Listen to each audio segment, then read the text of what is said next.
Welcome to Emuna is Our Future with Summer Loving. I don't know if it means anything to you guys. Summer Loving.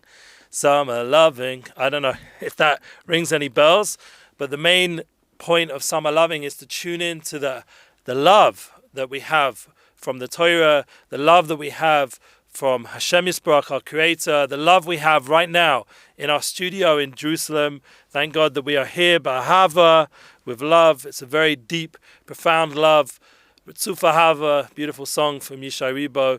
And there's many other ways of connecting into the ahava, the love between us, the Loving All People campaign that we're still, thank God, aware of. We have Shalom from Germany, exactly. We've got the love from Germany. We've got love from global Emuna campaigns that's going on, thank God, weekly. And we have a big love, as you can see from the cover photo from YouTube, that we had the pleasure of Rudy Rochman in the house. It was an amazing class.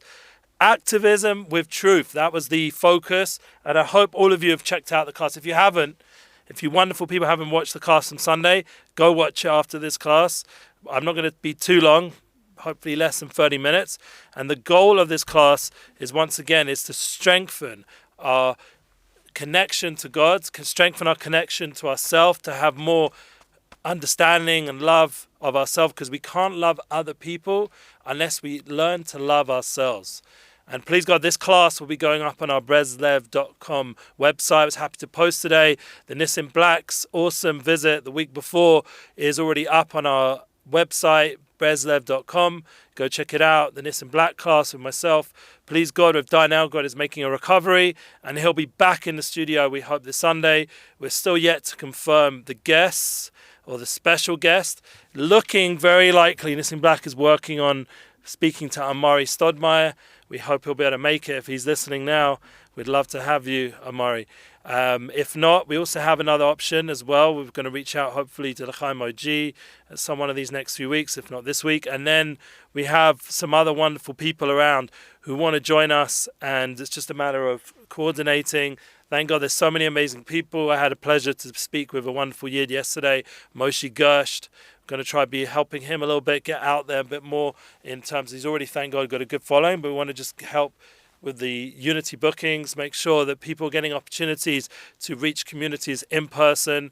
Obviously, the biggest feeler is, and we're sitting right now in Rav Shalom Arish's wonderful studio, that we want Rav Shalom Arish to have a full refuah shlema. Shalom ben Yemna, join us again in our English weekly class. But even more importantly, not only should he have a full refuah and be able to speak with full energy and strength like we will remember a few months before, that he should also be able to go on tour in person so we can connect in person. The hope is, well, we're still planning on a tour in November, end of October, beginning of November, to hit up Monsey and Brooklyn,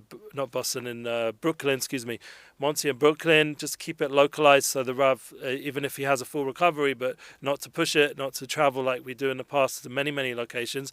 And now then we'll be up to you guys to make the trip to New York if you're not in New York. And that's us being real and going with the flow.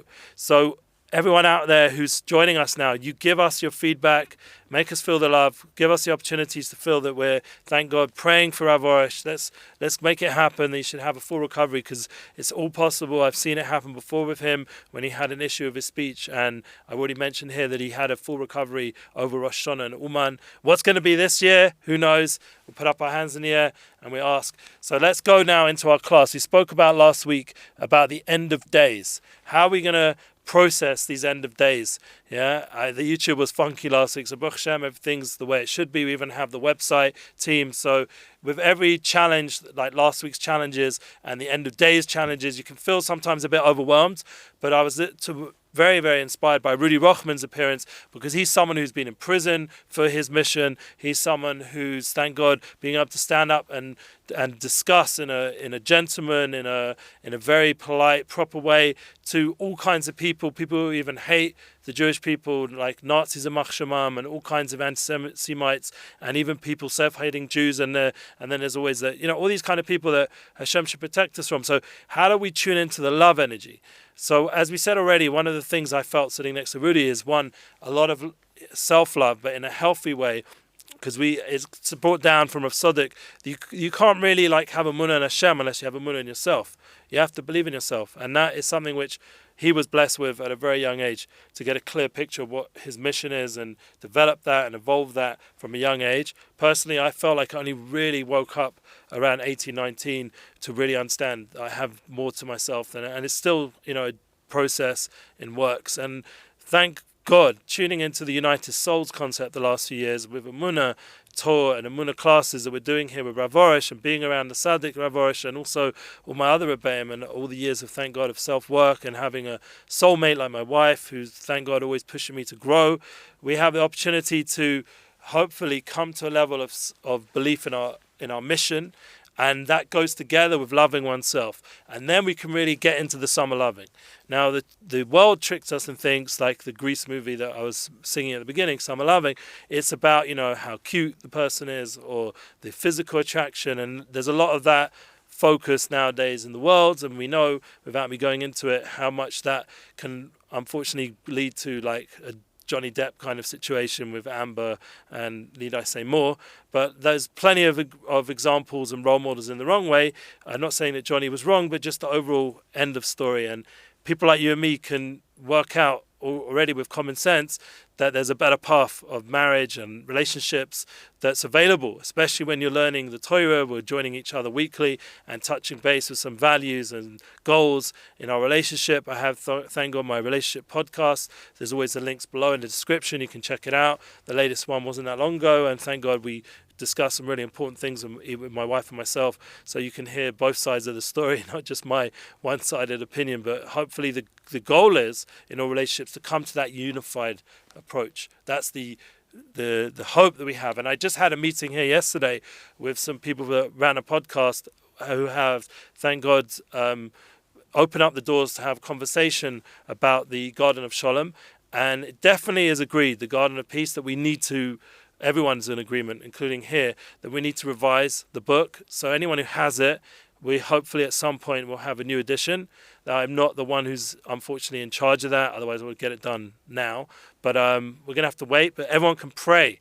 I ask everyone to pray that a new edition of the Garden of Peace should come out, revised and clarified, so everyone can get the full benefit. Even though someone like Nissan Black would say that the book's awesome as is, and he's growing so much from it, it's helped his marriage, and there's many other followers of Rav Arush who hold of the book. But we want this class to be received by a larger sphere of influence than we're doing right now, and part of that will be to update the message. So that includes some of the books that were written a while back. We need to update the way they've been put out there so that it's more universal and more acceptable. And that's something I'm going to put some energy into the next few days, of pushing Rav Elgrod and the Rav and the Arush family to make it happen. But once again, you guys got to pray, you got to want it, but put pressure from outside. You want a new edition of the Garden of Peace. It's such an important part of our journey. And also, we've hopefully been putting out not just a pamphlet of loving everyone, but also the concept of it's not enough just to love everyone. We've got to get to the next level of putting it into writing and bringing it into everyone's home, this concept through a proper book, organize the teachings of Rav Arush. And once again, hopefully it'll be done clearly. We have to pray the translator gets the concept. And everyone out there who's listening, I don't know if Facebook just went, whoop. So I don't know if that was my side. You guys give feedback. Hopefully everyone's tuning in. The concepts of loving yourself and loving others and having a summer ahead, a healthy summer, a loving experience. So right now in the Torah, let's turn to the Torah. What does it say there? So last week's Parsha for us was Korach. And for you guys this week in the rest of the world, outside of Eretz Israel, outside of Yerushalayim, and outside of the Holy Land is Korach. You're going to continue this week with Korach, and hopefully at some point, I think we're meeting Matos Masai, which is only a few parshas away. Amazing how time's flying. Also this week, Rosh Chodesh Tammuz as well. It's the new month. We're going out of Machane Yehuda, the camp of Yehuda. We're entering into the camp of Reuven, the Chodesh of Reuven. Reuven is Chodesh Tammuz. Reuven, see my son. And that's the concept of Reuven, the idea of being able to work on your how you view things, your outlook. That's one of the sins of the Meraglim. They didn't view things right, so we got to fix that. And that was Parsha Shlach Lecha. All these parshas are connected into the Zman as well, into the time of year. So Koirach, we see that the idea of being behind the Tzaddik and getting rid of the Machlokas, that's something like, as I'm saying with the podcast, we're trying to help people get more clarity. We're open to conversation. Anyone out there has issues with anything we're talking about or teaching, please email me or give feedback. We're not trying to, God forbid, hide anything. We're trying to be very transparent and make sure the teachings are clear and relatable and real. That's why we have such a range of guests, because through all the different kinds of souls that are coming into us, united souls, that's something, the personal message that I'm bringing, that we're trying to bring all these special souls to experience wisdom in a fuller way. And the way it comes out is by us coming together and joining and experiencing that. Okay, Facebook, I'm not seeing enough interaction. Where are you guys? Okay, so let's go. So now we're holding, right now, thank God, in Parshas Chukas for us in the Holy Land. Chukas, we know, is gives us humility, because we realize that the Torah and the wisdom is something which is from Chochmah Elyon, it's from a very high place. So that humility helps us. I mean, the whole science world and business world and everything is now in a state of flux. And honestly, the only answer, in my opinion, is to come to some levels of humility, to realize they don't know everything. Mental well-being of the world is in flux. People are struggling emotionally, and there's going to be a big need for, as I was speaking to one of my friends today, health professionals are in massive demand, and his therapy is packed up, and I'm sure many other therapists. And interestingly, I will be actually speaking again to Dr. Epstein tomorrow, who came here as one of our previous classes, and having a discussion with him how we can help with that. And as I mentioned, Moshe Gersh, about bringing spiritual alignment that will help people come to a better state of mind. But this all comes with us realizing, and it's the same with the addiction world, that we need help, and that we need that extra heavenly help. And Chukas is a concept, that purity that comes with the paraduma. And hopefully anyone who tunes in for next week as well can come back to this class and get these concepts. But the idea is that, it's relevant, the Parsha right now, for everybody, because the summer months comes. Not only does it come with the ability to have a chofish or a vacation, as they say in the world, or holiday, whichever dialect you use to describe it, but everyone needs a little bit of a break. And that's why in the Shiva world, for example, they have Bein Zman, the time between the Zmanim, between the summer Zman and Elul Zman. There's this break time, but first we have to have the 3 weeks, which we hope this year will be when a hafach will be turned around. That's the concept of Chav Gimel. When I was in Amsterdam last week, and once again, thank you for praying, because it was an amazing experience. And that's going to be connected to what we're talking about, loving, the whole summer loving. That thank God I was at a wedding, and I saw there the connection between two beautiful souls, one of my best friends and a soul. I'm not going to say their names or any description about them, I want to keep private, but thank God the music that I was able to put up on at Unity Inspires Projects on my Instagram, you get to see there Eitan Katz performing together with his band, together with Alex Clare, together with the Shira Choir, and it was awesome. And Eitan Katz also performed with Roy Zakai and Ofer Ronain, two Spanish guitarists we brought special from Madrid, I believe, and they are Israeli, so they have that Jewish knowledge as well in terms of the music, and it was very, very uplifting, all the music that night, to be able to witness this beautiful shul in Amsterdam, Portuguese shul, and also the continuation from the Tishrim all the way through the wedding. It was just beyond. And then to be at the actual wedding and see all these bands perform together on one stage, to hear the choir singing, Chassidish choir, the Shira choir just by themselves is awesome. And then to see it together with such a talented Lishma. We had him here, Eitan Katz. We've had him in the studio. I had the blessing to have Eitan Katz when he lived here for a Tekufa, for a time period. And it was awesome. And that love you feel at the wedding through the music that is generated and through all the prayer service, we prayed Mincha, Mar, all the different things, the aspects of the meaning of the wedding, the beautiful moments together, seeing all these friends and family, and being able to see these two souls come together in all the different aspects. I was the aid, I was the witness, so I got to be with the Chas and Kala all the way till they got to the Cheder Yichud, the room of unification, let's call it. Cheder Yichud sounds better that way. The room of unification where these two souls went together. So I had to be an aid and witness that they were there, all the way from the signing of the Ksuba, all the way through the chuppah with the ring, all the different aspects, all the unifications that take place between a man and woman. This loving experience that's available for all human race, the whole world has an opportunity to find their soulmate, to have true relationships. Once again, it goes together with a value system. It goes together, thank God. There's Rabbonim, there's people who come to make sure the service is done correctly, and there's the witnesses, and there's the whole experience of family and friends, and being able to build a life together with that kind of support network, and not to just think like this world is whatever, and just, it's just this animal instinct of releasing and getting your needs met, all that kind of false love that we have it's called Ahava Psolis, like this false kind of sheker love that, even though, if you would understand what it says in the Svarim, our holy books, Moranayim, these are delicate subjects, but the concept of ahava, of love, if you trace it in between man and woman and trace it back, it's actually a chesed. It's a chesed, who it says even if a man was with his sister, still the Torah calls it chesed, even though it's forbidden. But the concept is it's a kindness, it's a connection, it's knowing someone else in a deep, intimate way. But obviously it has to be done in the right time, right way. And that was the beauty of last week. We see at a wedding, you see the kedushin. That's one of the reasons why it's called kedushin and the suin. It has a holiness and it has a unification. It's an amazing, amazing experience. And all of us have the power to tune in, thank God, in a real way. And it's just up to us to develop the vessel, once again, this is where chukas comes in, this week's parsha, to realize that there's wisdom beyond the Torah.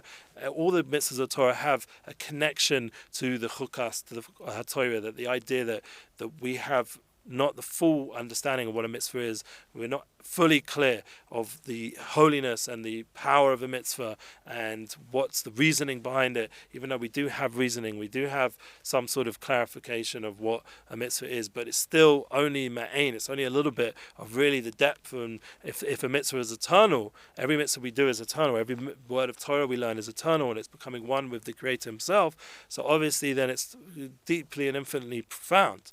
And the effects and the power and the impact. So since we're not able to see all these spiritual effects that are going on, and we ma'amin, we believe through experiential knowledge, and we know in a deep way that this is what's going on when we're doing a mitzvah, but we don't know it fully, but we know on our soul level, and we understand it through what the Torah does reveal in our generation. And remember, when Mashiach comes, the Messiah comes to talk about last at the end of days, we're very close to that. So there is slowly now a bit more of a revelation of how profound mitzvahs are. Like, people could tell you story after story of how a mitzvah saved someone's life, or a mitzvah or woken a soul. Like we know Chabad always going around putting tefillin on people. Like we had Rudy in the studio the other day putting tefillin on himself. The idea, the power of a mitzvah, that's what kept him alive in the prison those 3 weeks, kept him focused on his mission. It wasn't just an amazing mindset, but he also had a pair of tefillin there that kept binding them to Hashem every day and reminding them what their mission was. And that's the idea, the power of a mitzvah, the power of tzitzis, to protect us from sin. For those who had Shlach Lecha, not so long ago, we had the Parsha, the power to remind ourselves that we're surrounded, all the Dalit Konfos, the four corners of our being and the four corners of the world has sanctity, has a mitzvah, has a purpose. And to realize that, I read a beautiful story from the Chabad Rebbe, and we'll share it now, that if you go to each tzitzit, there's 8 strings that come out of the 5 knots. And the 8 strings, if you times them by 4, is the numerical value of 32. 8 times 4 is 32, correct? Yes? Anyone out there? Yeah? You can comment. It's all right. It's cool. It's very important to get feedback. So if 32 is the numerical value of leiv, of heart, you can all give a heart. Yeah? The idea of a heart. So 32 is heart, leiv.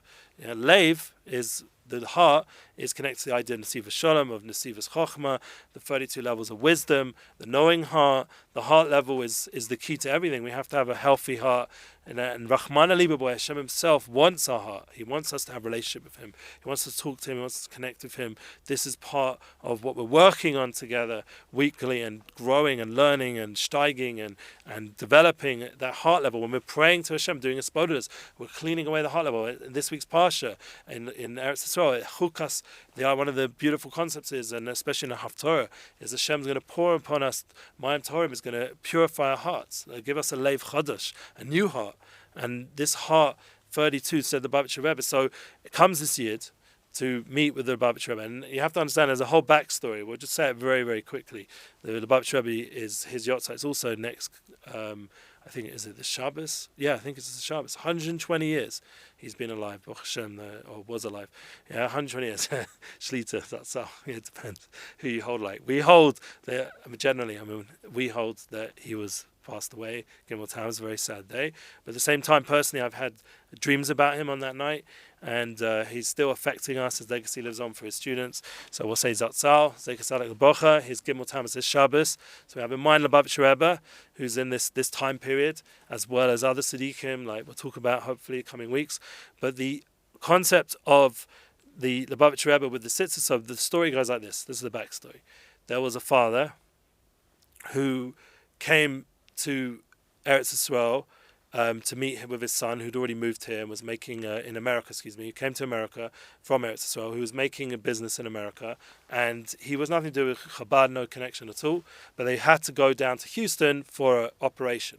And this father, who come all the way from Israel, obviously was very nervous. You know, he's a frum person, a religious person, and he wanted to keep kashrut and have Yiddishkeit, have a place to pray, and all those good things. And he's coming to Houston, yeah, Houston, we have landed, famous thing. So he was in Houston. I've been there with the Rav, Baruch Hashem, beautiful place. And at that time, this was in the 60s, the Judaism was a little bit like sparse. But there was Chabad, thank God. They didn't know how amazing Chabad was because they had no connection to Chabad at that time. It wasn't like now. Everyone knows who Chabad is. In the 60s, still was, a growing phenomenon and still unknown generally. So suddenly comes this father and son. They need the hospitality of Judaism, and there it is, Chabadinik. And not only does he help them with a place to pray, but he helps them food-wise. He makes sure there's kosher food in the hospital. The whole process, he does the whole kadu, and it's amazing impression on these two people, the father and son. Anyway, I think the son's name was Yaakov. So Yaakov goes back to where he lives in New York, has once again no connection to the Rebbe or Chabad, but his father was very moved and says, I want you to go to the Rebbe and thank him personally for what we experienced in Houston, because it was the Rebbe who sent the Shliach, this agent of the Rebbe, to Houston. So there we are. He goes back to New York and forgets about it because he's busy with business.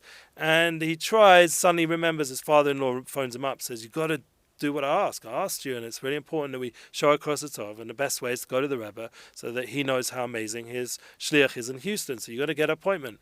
Anyway, so he phones up the Gabbais. He goes into 770s, what a to-do it is to get a meeting at that time, even then. And so it means late night meeting a few months later. So he decides, I'll just write a letter. So he writes a letter to the Rebbe, thanking him for everything they did in Houston and how impressed they were and how amazing the shliach, the Chabad agent there was of the Rebbe. So that was it. Okay, forgets about it, gets back to business. Anyway, his father phones him up again and said, did you go to the Rebbe? So they, yeah, sort of. Yeah, I'll get to it. Yeah, I sent him a letter, but, no, you have to go see. Okay, and then shortly after his father, maybe it's his father-in-law, I'm not sure, passes away. And in his Savah, he writes it's actually not a Savah, but a letter that he wrote to his father that comes in the post to his son-in-law, Yaakov. He gets a letter, and he opens up the letter, and at the bottom of the letter, he has a PS, the last words he ever wrote or said to his son, as well as one of the last phone calls. It says that, go to the Lubavitch Rebbe. I don't just want a letter, I need you to go there and thank him personally.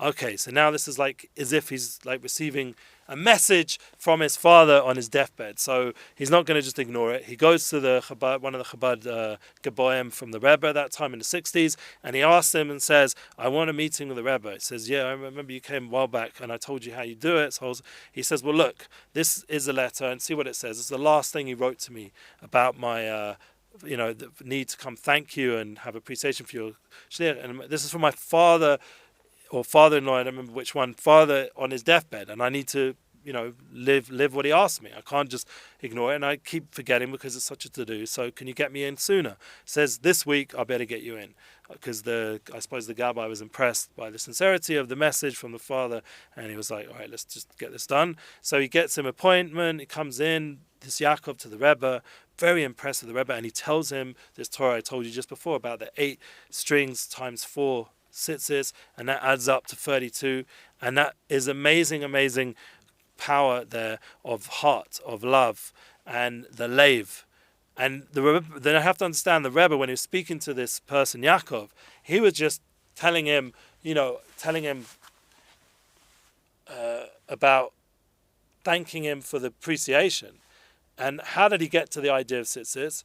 So he just was mentioning, because they were talking about how his father was there for health reasons, that the Rebbe suddenly says it's very important you have a healthy heart. And then he tells him this Torah about the tzitzis. And then he goes on to talk about something else to do with, the family and how much they appreciate, and how he'd already read the letter and he remembered the letter. And, the Rebbe was impressive. Even though he was getting thousands and thousands of letters, he remembered everything. He remembered everyone who spoke to him. So this Yaakov was very overwhelmed how amazing his memory was and how much he took things seriously. And the fact that he said all these profound messages, didn't really know exactly what it was all about. Anyway, to cut a long story short, Yaakov has a heart attack soon after, and he's in a situation of danger health-wise, and he asks his wife to tell the Gabbai that he'd already been in touch with to tell the Rebbe that he needs prayers for his heart. Anyway, a message comes back: wear tzitzis. And he's like, I'm wearing tzitzis. No, at night. Wear tzitzis at night when you go to bed. Make sure you have this beged on, the tzitzis, when you go to sleep, and you won't have any heart issues anymore. Anyway, he decides, his wife starts saying, why didn't you think of what the Rebbe told you then and, think into it a little bit more? But anyway, she made sure he was, she cares about her husband, put on the tzitzits, and the 32 and the heart, the lave, everything became good, and no more heart issues. Anyway, there was one point we had a scare, and he realized that night before he'd forgot to put on the tzitzits, because there's, sleeping tzitzits, forgot to change, and just went to bed in pajamas. And then he realized how powerful the words of the Rebbe was, and he put the tzitzits back on every night, and he lived a long life without any issues. So we see from this story, one, the Rebbe's foresight. He knew what bigger picture, and that's one of the important things of Parshas Korach, to realize there's a tzaddik, there's righteous people who will lead us, and to have respect and covet for those people, and to properly, come to them with this humility to learn. But there's also the concept, the idea, the power of a mitzvah, tzitzis. A mitzvah has the power to protect a person. Once again, we don't really understand the full power of a mitzvah. That's one of the messages we get from this story. The power of tzitzis to literally give life. If we understand that this world is a levush, a clothing, and the mitzvahs are a clothing of Hashem, as it says in the Tanya, that all the energy and power and full and gesund, health, and foresight and wisdom comes through these mitzvahs, and the clarity to better know what to do, like what Chabad Reb Shliach once told me in London. So when you go work, and every day, like Rudy was saying about the tefillin, how important tefillin are, you put tefillin on, you have 4 lines here for the shin on one side and 3 on the other, and that's Gematria 7. Who are those 7 shin lines representing? 4 are representing Imahos, and the 3 are representing the Avos, the holy mothers and fathers that you're having on your head. Avram, Yitzchak, Yaakov, Sarah, Rivka, Rachel. So you're connecting into that light of Avram, Yitzchak, Yaakov, Sarah, Rivka, Rachel, the holy forefathers, holy foremothers. And we're connecting that light, and that's bringing us the clarity to go into the world, to go into our life, to bring that energy, the light of the mitzvah, into our everyday, and to be able to shine that Ki Hashem, Ekra Alecha, that Hashem's calling His name upon you. That also represents Shechina and Shem Shakai. That Hashem's calling His name upon you. The power of mitzvahs. You've been a mezuzah. You've got Shem Shakai on the door. The Shin Daled Yud. This is the name of the Shechina, of Hashem's presence. And wherever you go, the presence of Hashem, this eternal force. Just understand, it's eternal. It means it's bigger than all the nuclear missiles in the world. It's bigger than all the money, the billionaires. It's bigger than everything in the world. Just understand the greatness of Hashem and the greatness of Kedusha and holiness and the power of mitzvahs. And then you have, once you think into this is the point of the class, summer loving, then you start to love Hashem, because that's why, how do you come to the Avos Torah and Avos Hashem? How do you come it? By learning about it, by investigating it, by experiencing the power of Hashem, by learning His Torah, by learning His. So how do you love Am Yisrael? You have to see the greatness, one, of your own soul, so you don't have all these blocks, all these emotional issues like people are having nowadays, and all this narcissist vibe and all this self-centeredness. You get rid of that, you clean yourself, purify your heart, work on yourself, come to love yourself, come to love your mission. Then you can start to really love and see the greatness of another person. With humility, you can see how amazing other people are. That's why all this self-work, when you're in Parshas Chukas, you see the power of purification, is within our grasp, through learning, through growing, as it says in the Torah. It's a you have to kill yourself over the Torah on a certain level. You have to kill the ego. Get rid of that ego that's making you divided between people. Look at it online. Imagine if people would know these truths, that they don't have to constantly protect their ego online. It's not about you. It's about building a bigger mission. That's what we were getting from Rudy. And hopefully this new guest whoever's coming in will be a continuation. We're seeing there's a certain theme, that the divine providence, the hashgacha pratis, the flow that we're having in these classes is Hashem bringing down a light through the guests and through your following and through your sharing, that's bringing us a certain awareness that we can deal with our challenges of our generation. And at the summer months, at a time of heat and intense desires and challenges, and right now financially, and we spoke about it last week, all the challenges are going, that we have this ability, hopefully, to stand strong, to be chazak, to be aware of our greatness, to be aware of our ability to overcome all this, not to be weak, not to be flimsy, not to be have a foundation that, God forbid, is not built properly so it falls down. To realize that every falling is just about teaching us how to get up. I was speaking about it with my wife today, and we have our weekly meeting, and it's so important Shevi Pui Sadik will come. The idea that only can be a Sadik, so important to understand this. You can only become a righteous person, a really together role model person, if you've fallen. You're not going to get there from just growing up that way with the right education, the right background. I myself, I didn't grow up connected to all these concepts. I had to go seek them out and learn them. And here and there, Baruch Hashem, from my own family, friends, there was role models in some things. But I had to go seek further and find the truth. Yeah, strive for truth, as it says, Rav Dessa. Mavakesha emes. Seek it out. Seek out the truth. Really seek it out. Don't give up until you find it. And there's all these people out there. I heard from the lead singer of Imagine Dragon. He was on Lex Friedman's podcast. Yeah, all these people out there are looking for truth. Lex is this singer, I've forgotten his name.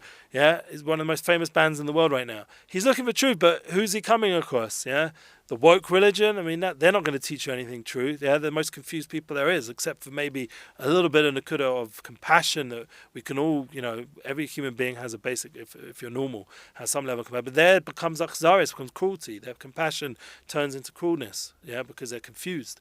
And that's our job, to mavakish, to seek the truth, and to make sure it's known.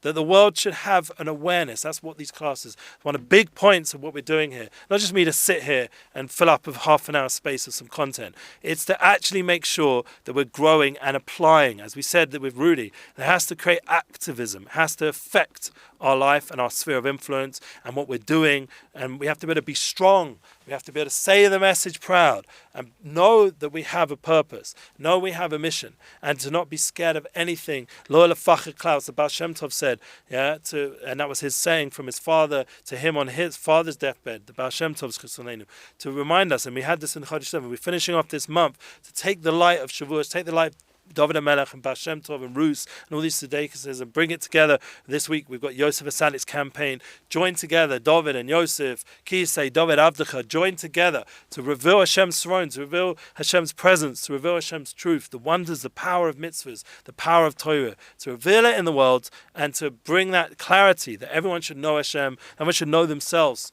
but who they really are, who their soul is. Learn the language of the soul. Learn to connect to your soul level. Do meditation, do espodadas, learn, pray, daven, do acts of kindness, be more godly in your ways. Connect into these spiritual energies that exist and are true.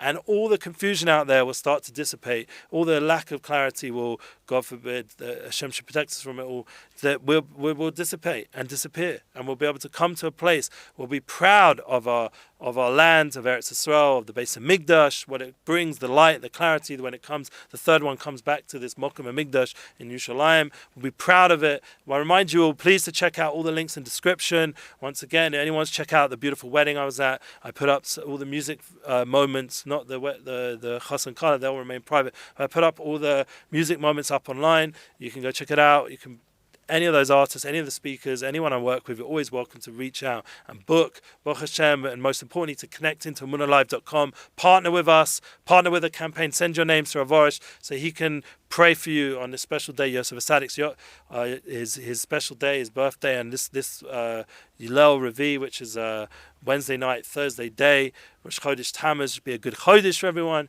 should be a good Shabbos Korach or Shabbos Chukas, depending where you are. It should be a time of renewal with a new month, for the new camp of Reuven. Reuven is a camp of tshuva, time to really get in touch with who you are and the greatness of who you are. And please God, that will bring us all back to return to our true Maker and Creator and bring the Gula Shlema, the full redemption. Amen.